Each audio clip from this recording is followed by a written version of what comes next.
Hey there, I want to ask you a question.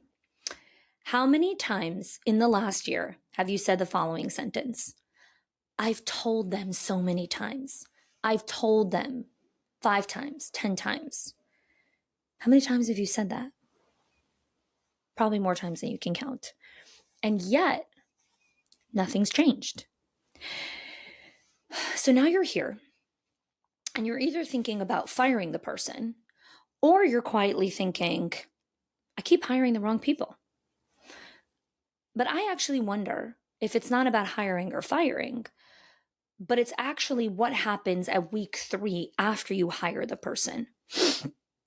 Because the part that no one teaches leaders in leadership is you've already proven that you know how to hire someone. You've already proven that you know how to fire someone. Here is the real question. Can you stay in the middle long enough to lead? Can you stay in the middle long enough to lead? So there's an illusion of strength that is sometimes sold to leaders. Hiring and firing is very powerful. It can feel very powerful because it's decisive, it's clean, it's authoritative, and it really restores a semblance of control internally for you as the leader. It gives you the hit of like, I did something. I made like forward movement towards something. And in that moment, the hiring and the firing feels like leadership, but it's not. It's actually relief disguised as strategy. And hiring and firing can sometimes be an avoidance of doing the actual work of leadership. The actual work of leadership is naming drift in week 1 instead of week 10. It is speaking before resentment starts to build.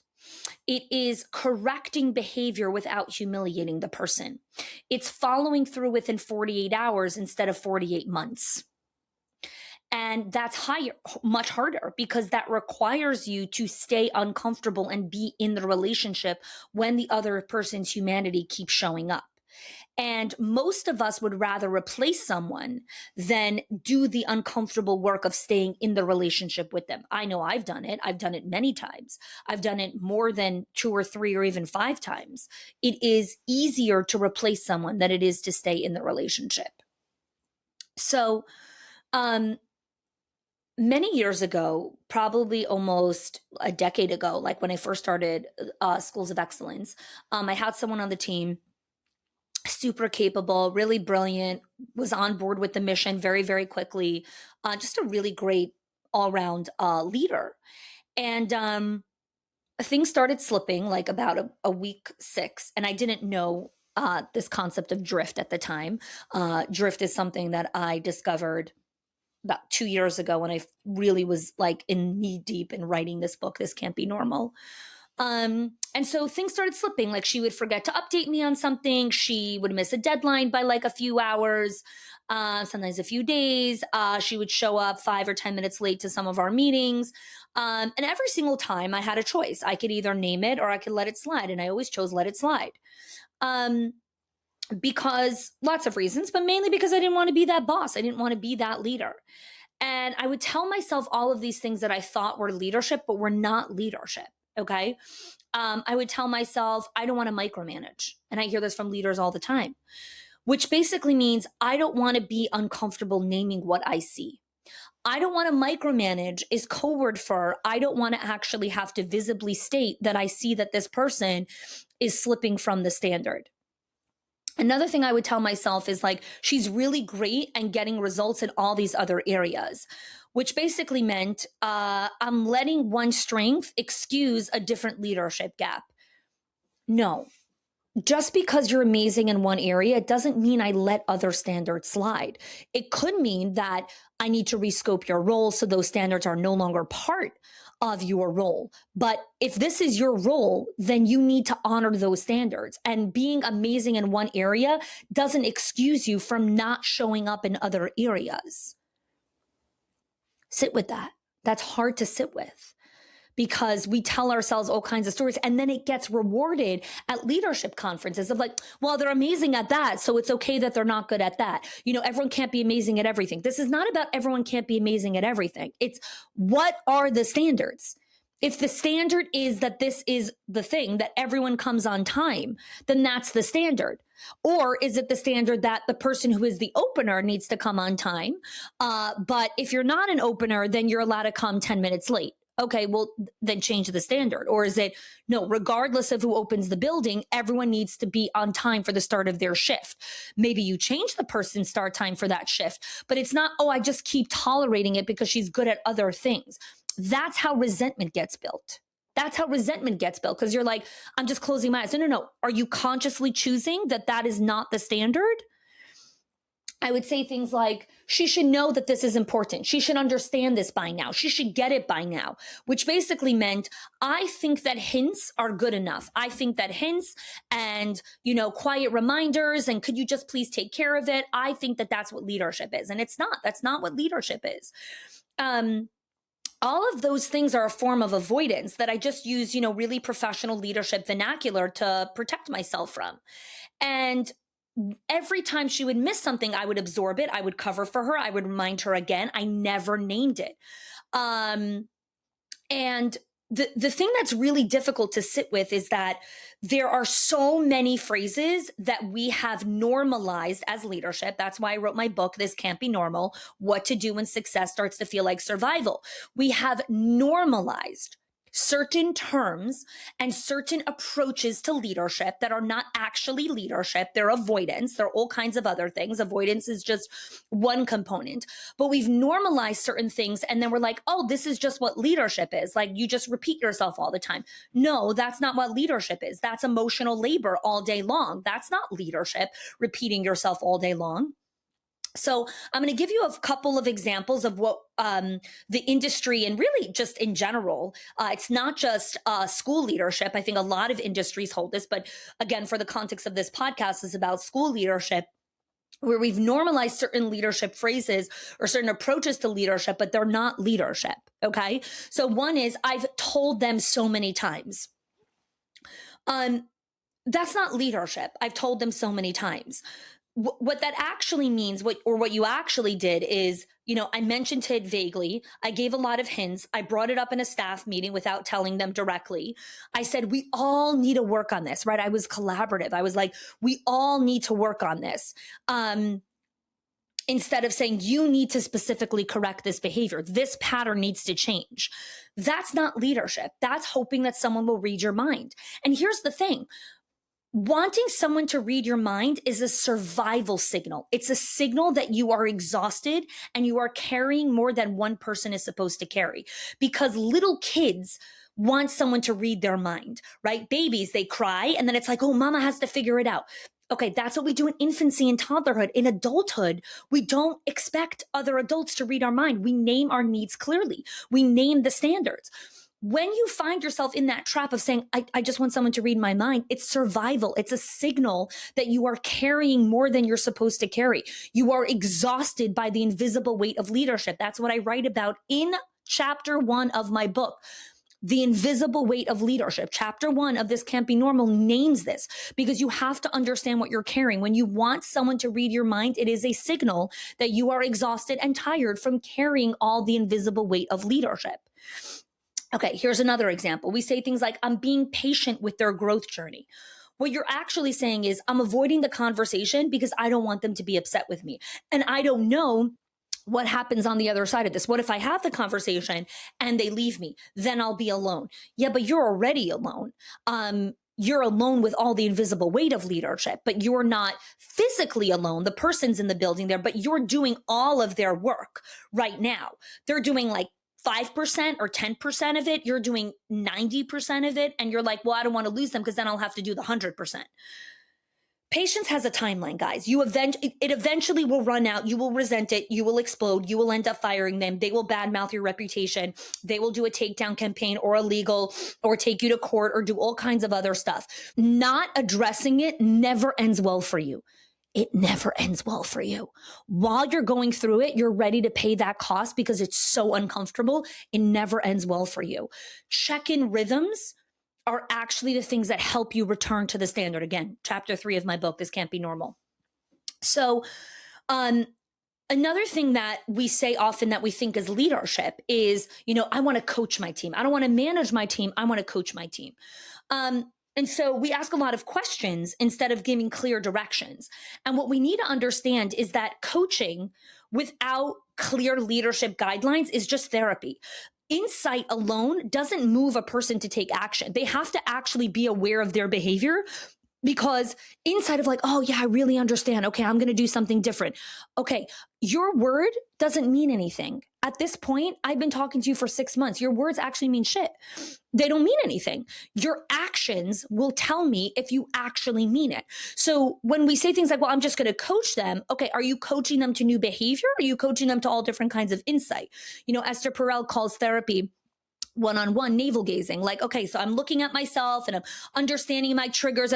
Okay, does it move you to new action? Does it move you to take new behaviors? Does it move you to actually do something different in relation to other people? You don't live on an island. You live in relation to other people, which means your behaviors impact other humans. I will say that again. Your behavior impacts other people. It doesn't matter if you're like, I feel so bad that I was late. I'm so sorry. You don't understand. I really feel so bad. I really tried so hard. Great story. And I was alone with 15 kids by myself for 10 minutes, right? Your feeling sorry that you came late doesn't change the facts on the ground that I was alone for 15 minutes and had to cover your ass. Like, that's the thing that we have to get out of here. This is not about like, oh, but she felt so bad. Okay, but she did it again yesterday. And she did it again the day before. And she did it again. And she's going to do it again tomorrow. Actions are what we're looking for. We're looking for a new pattern of behavior. And when we keep excusing leadership as saying like, well, I'm coaching them, I don't want to manage them, and I'm coaching and I want to be kind and I don't want to be that boss. No, this behavior has to change. You've been late 4 times in 1 week. This behavior has to change, which means you need to take new actions. It's not enough to tell me, you're right, I'm going to change my behavior. Okay, what are you going to do differently tomorrow morning? Because trying doesn't work.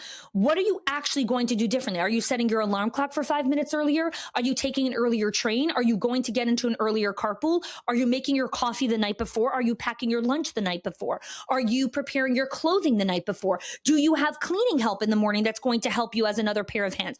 What action are you doing differently that is going to bring your body into this building 10 minutes earlier? It is not enough to tell me I'm going to try harder. That is not action. That is words. Words don't mean anything to me. You know why? Because I've been talking to you for 3 months. You need to change your behavior. Behavior actually change the infrastructure of the building. Every single time we say one of these things, again, I'm not judging people that say this. I've said this thing so many times. I still sometimes find myself in this trap. But if we don't name them, we're going to continue pretending that they're leadership, and it's not, and it can't be normal. We cannot normalize these phrases as leadership because they're not leadership. Okay. So let's talk about why we avoid the middle, right? We're really good at hiring. We're great at firing. What about the middle, right? This is literally what I do all the time, right? Schools of Excellence is all about understanding how to build infrastructure inside your school. That's the messy middle of leadership, right? Not hiring, not firing, the messy middle of leadership is what we do inside of Leadership HQ. It's all the things. Every time we engage with an owner or director, or someone who wants to work with Schools of Excellence in our ecosystem, we are working on infrastructure, okay? So what is the middle? The middle requires discomfort tolerance. It requires you to tolerate the discomfort, which means you have to notice the drift, not pretend that you didn't see it. You have to notice it. Ooh, someone's drifting. Someone's coming 5 minutes late. Oh, the standard that we agreed on, that classroom A cleans the bathroom on Monday and Tuesday and classroom B cleans the bathroom on Wednesday and Thursday, that's been drifting. Classroom A stopped doing it. And all of a sudden, classroom B is starting to get resentful, and they brought me the resentment. I don't want to lose them, so I just started cleaning the bathroom. And all of a sudden, I'm an owner and I am plunging toilets. That is how it starts, ladies and gentlemen. It starts with drift. And then before you know it, you are in there with a scrubber cleaning a toilet when you're not supposed to be cleaning the toilet. It's not about, oh, I'm too good to clean the toilet. That's not what this is about. It's not what this is about. It's the standard is that classroom A cleans it on Monday and Tuesday, and they're not. They've drifted. Not because they're not good, not because I've told them so many times and why can't they listen? Because all people drift. All people drift. Stop waiting for the day that everyone's always going to remember everything. Return to the standard. You need rhythms of return. That's why I wrote my book, This Can't Be Normal. Chapter 3, rhythm-based leadership. You need rhythms of return, right? And so the middle of leadership is noticing the drift. It's naming it out loud and saying, this is the standard, not this is the standard. It'd be so great. Could you please do it? Blah, blah, blah. Stop it. Stop with the over-explaining. This is the standard. Classroom A cleans it on Monday and Tuesday. Classroom B cleans it on Wednesday and Thursday. That's the standard. We've drifted. Classroom A stopped doing it. You need to return. You need to start doing it again on Monday and Tuesday. You install the consequence, not a threat, not a punishment. You install the consequence. What happens when they don't do it on Monday and Tuesday, right? It depends what your standard is. It depends on a number of different factors, but you need to install the consequence. A consequence is a pre-decided response to what happens when someone doesn't keep the standard. A consequence is a pre-decided response to what happens when you don't keep the standard. In our HQ program, where we work with leaders and their entire senior leadership team, we help you guys design what those consequences are connected to your values and your standards, so you can actually go and have those conversations with your team. When I work with clients one-on-one, they have WhatsApp access to me where they message me of like, okay, I have to go in and have this conversation. What is the consequence I need to tell them? And I will message them back and help them with a script of what to say to the teacher in that moment, right? This is what real coaching is. This is real-time feedback. This is what it means to actually lead in the middle, right? You don't need a fancier software system. You need relational witnessing to what you are walking through and new patterns of behavior of how to show up, okay? So the messy middle, noticing, naming, installing, and returning. Not, oh my God, let me double check, let me micro. No, returning, is it holding? Not hoping that it will magically fix. Not magical thinking, just returning to the standard, okay? So what is it? Notice, name, install, return. Notice, name, install, return, right? Most leaders do this instead. Tolerate, resent, explode, replace. Tolerate, resent, explode, replace. We're very good at that loop. We need to build new neural pathways at the other thing. No, you're not bad at hiring. You're under resourced in the middle. You need more reps in the middle of the, and that takes time. There is no fast tracking. There's no magical AI. There's no magical software. There's no magical system. There's no checklist that you're missing. You gotta do the work. You gotta be in the arena, doing the leadership work, doing the reps, going into your school, trying it, coming back, being like, oh, that didn't work. All right, let's go for it again. That is leadership, not constantly magically hoping this time they're gonna get it. I did it. I installed Trello with the fanciest version and I got the premium, and this time it's accountable. We're going to be accountable this time because I installed Trello. I've heard this all the time. We finally installed this new thing. This time they're going to be, I installed an accountability framework. It's amazing. I got this process at a new conference that I went to. Now, no one's ever going to make a mistake again. Guys, listen to yourself. You sound like kids. Kids live in a world of, and I have to do this and I'm never going to have to do it again. Ever, ever, ever, ever. Right? And they're like, thank you. I'm never going to have to do this again. No, sweethearts, please listen to me. All relationships drift. Drift is inevitable. There is no adult relationship in the world that doesn't drift, that doesn't shift away, doesn't have a temporary moment of disconnection from your standards and your mission. All relationships have drift. The question is not, how do I prevent drift? The question is, how do I create a predictable return home to standard? How do I create a predictable return home to standard? Not, how do I put in every single process, SOP, and system and process and checklist in the world so I should never be uncomfortable, so I should never have to have this conversation again. Anytime you see someone say, you'll never have to do this again, please run for the hills. You will have to do it again. You will have to do it again. The question is, how are you doing it again? How are you returning to it? So you not start, stop. You're returning to the standard. It's not start, stop all day long. You return to the standard. You're going to have to return to the standard because people are human, which means people forget, which means people grieve, which means people get overwhelmed, which means people have hard days, which means people have hard moments, and you will have to return to the standard. That's leadership. So I want to make this really concrete, okay? You have a teacher who's consistently coming 5 minutes late to morning drop-off, okay? And so Here's what we think leadership is, but it isn't. I'm going to walk you through the two different things and walk you through what actually leadership is. Okay. So most leaders start with the hint. Okay. Oh, wow. Whew, morning drop off must have been really, really busy. Yeah. Yeah. And the teacher's like, yeah, morning drop off was really busy. Right. And you're like, oh, okay. I hinted, I wasn't direct. I wasn't mean. I was, I just kind of like hinted and dropped it off. Like, you were a little bit late. It was a little busy, blah, blah, blah. Okay. Nothing changes because you didn't say anything. So you go to the passive aggressive email. Reminder, everybody, grand announcement, the email blast. Morning drop-off coverage is critical. Let's all make sure we're on time. It's really important for the kids and the parents that everyone is on time. Teacher reads the email. They're like, whoa, caps lock, bold. Whew. Must be some people who are coming late. I wonder who that is. Oh, it's not me. I come on time. Nothing changes. So you go to the next thing. You do the compliment sandwich, or what I call the shit sandwich. And you pull the teacher and you're like, Sarah, you are an amazing teacher. We are so lucky to have you. The kids love you. The parents love you. You're so creative, in the art center. Like, I loved what you did the other day with that. It was so amazing.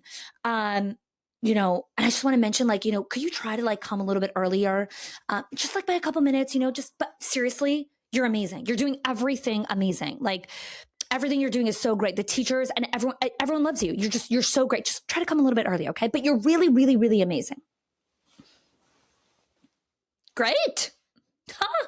Got 3 minutes of compliment showers. That was great. I love it. The kids love me. The parents love me. My colleagues like me. Whew. Doing really good for myself in this school. Nothing changes. Then you go to the explosive ultimatum. That 3 months of her coming late. And then you tell her, if you're going to be late again, I'm going to have to write you up and you're going to need to have a conversation with HR. And she's like, what? Why are we talking about HR? Why are we talking about write-ups? I don't even come late. What? And now the relationship is damaged. Here's what actual leadership looks like. Okay? Hey, I noticed over the last couple of days you've been 5 minutes late. What's going on? Tell me what's going on. No hinting, just direct. And she's like, oh, it's been really difficult to come on time, but isn't there a 5-minute grace window? Yeah, I guess I should try. All right. Let me be clear about what the standard is in our company. Drop-off coverage starts at 7:55.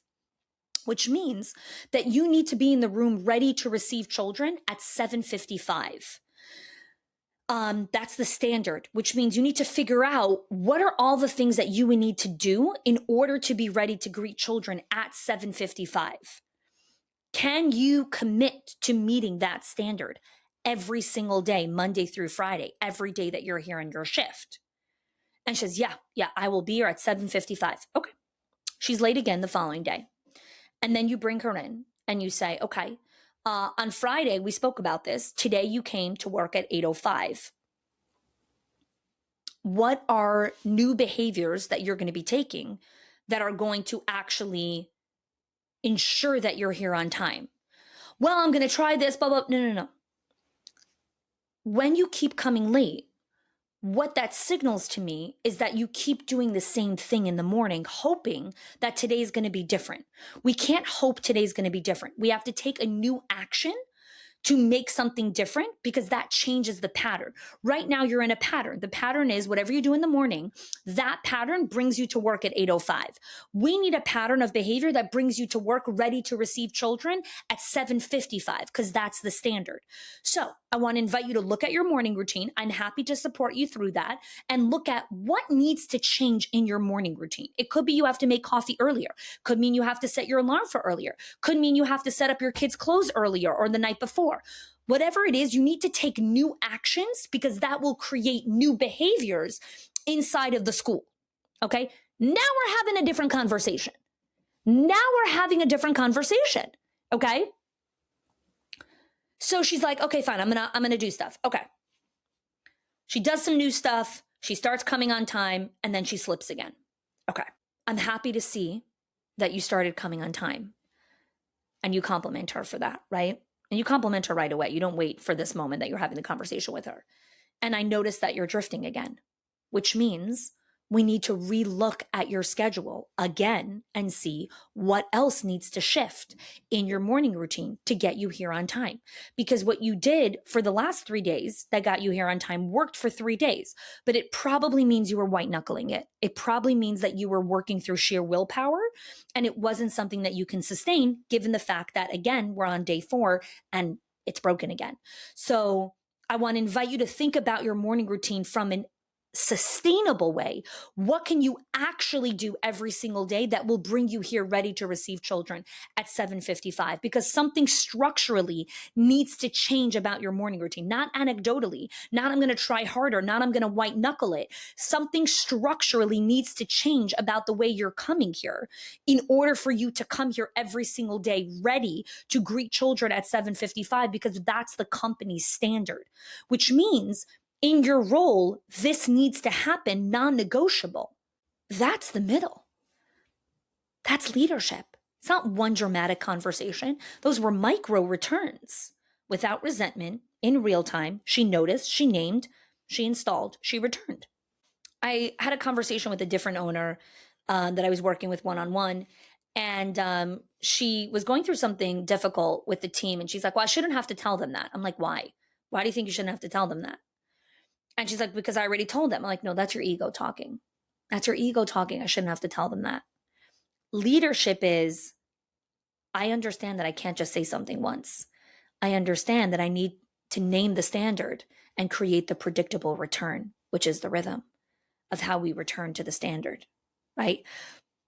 In my Integrity of Standards chapter in my book, This Can't Be Normal, I talk about an alignment rhythm where you return to the standard predictably, reliably, on schedule, because you understand that all people drift, which means naming the standard during onboarding is not enough. You can't just name it during onboarding and think that your onboarding system and checklist and process and fancy software is going to save you from that teacher coming late in 4 weeks from now. It's not. All people drift. Drift is inevitable. I write about it in my book, This Can't Be Normal, chapter 14. So here's the question. Can you tolerate someone's temporary discomfort without abandoning the standard? Can you tolerate that someone in front of you is uncomfortable without abandoning the company's standard and protecting the company's mission? Right? Because when you correct something or you correct someone, you will feel something inside of yourself and they will feel something. They might feel resentful. They might feel defensive. They might feel embarrassed. They might feel resistant. They might feel a lot of things. And your nervous system is going to want to rescue them and be there for them. That is not the same thing as returning to the standard and being clear and kind. Leadership, the middle, and what I've been talking about is about holding the standard and preserving the relationship. It's about holding the standard and preserving the relationship. It's the middle, and it's really hard because it requires you to regulate yourself.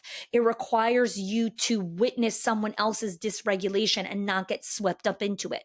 That's relational intelligence. I write about it in my book, This Can't Be Normal. And that's really hard. That's why most people end up leaning on firing and then hiring the next person, because firing ends your discomfort. Firing ends your discomfort. Leading through it is hard, and it's what builds sustainable infrastructure and culture for the entire organization. So here's what I'm learning right now, okay? There are things in my company that are drifting right now. Normal drift, because again, drift is inevitable. And I've been telling myself kind of the similar stories of like, I don't want to micromanage. They're doing good in other areas, blah, blah, blah. But I'm really avoiding conversations that I need to be having. And so here's what I'm going to do this week and what I want to invite you to do this week as well. I want to invite you to have the conversation. I want to invite you to name the drift. Say, I'm noticing drift in this area. And I want you to install the rhythm of return and say, this is the standard. This is who owns it. And this is the rhythm of return. We're going to come back and check in on it in 2 weeks or in a week, or maybe in 48 hours if it needs that kind of predictable return. And the reason I'm committing to this is because I really want infrastructure inside of my company. I don't want to be the only person that holds things. I don't want to live in a delusional world where I'm just like, oh, everyone should just read my mind and everyone should just know what to do. And I shouldn't have to, tell anyone anything and blah, blah, blah. It's my child side showing up. I'm an adult. I'm an anchored adult. I'm a steady adult. I'm an adult that has agency and choice. And I'm a leader. And leaders need to make different choices than from our kid self. We need to make choices from the wise adult self. And the wise adult self is anchored, is steady, is regulated, and understands how to have these conversations without losing themselves, right? Because I don't want to let go of someone on the team or sever a relationship when I actually haven't led the person. And that's why I want to lead. I really, really want to be that leader. So hiring and firing proves authority. It proves that you have control. Staying in the middle is the nuanced part of leadership, right? Authority says you're replaceable. I could replace you. Leadership says, I keep you here and we're going to figure this out together. Not by lowering the standard, but by building infrastructure that makes meeting the standard sustainable and possible.